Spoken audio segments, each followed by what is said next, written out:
EPS ID कसरी बनाउने? How to create EPS ID? Topik Test Korea. Make your Korean easy. Subscribe for more. नमस्कार साथीहरु, I hope सबै साथीहरु सन्चै हुनुहुन्छ होला हैन। वेलकम छ तपाईहरुलाई टपिक टेस्ट कोरियामा। म हो तपाईहरुकै साथी रवि पन्त। सधैं तपाईहरुलाई EPS रिलेटेड भिडियो दिने क्रममा आज फेरि एउटा नयाँ कोसेली लिएर उपस्थित भइसकेको छु हैन।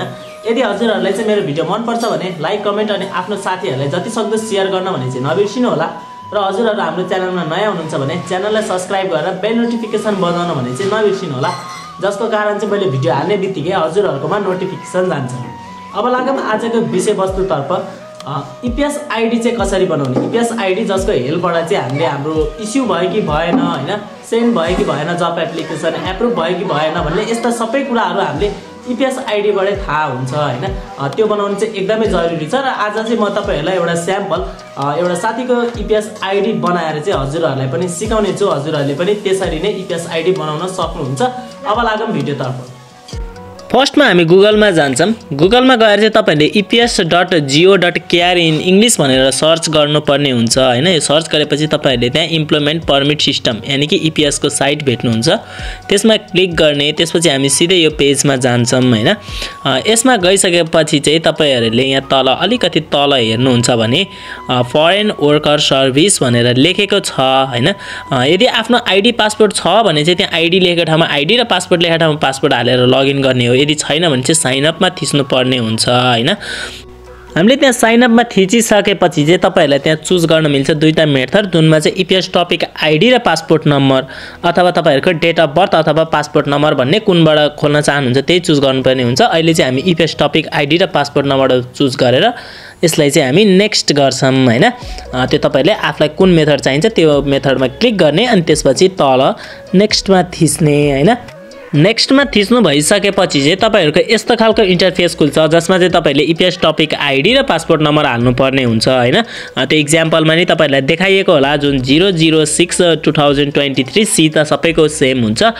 बाँकी नम्बर चाहिँ तपाईहरुको फरक हुने हो हैन।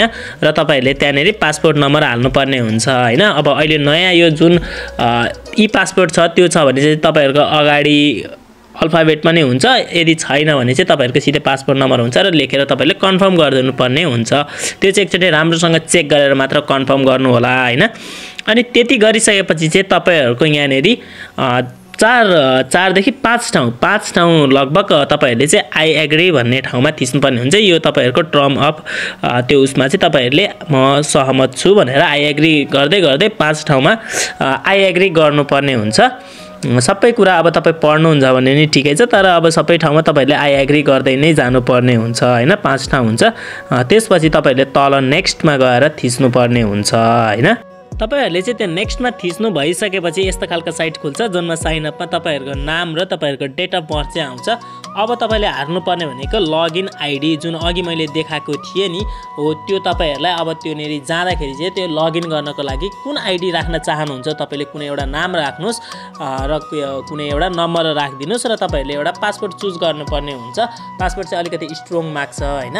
पासपोर्ट राख्दाखेरि चाहिँ सबै कुराहरु युज भएको हुनुपर्छ र तपाईहरुले जीमेल राख्नु पर्ने हुन्छ जुन आफ्नै जीमेल राख्नु होला भन्न चाहन्छु। यति सबै कुराहरु तपाईले राखिसकेपछि रजिस्टरमा थिच्दिनु होला।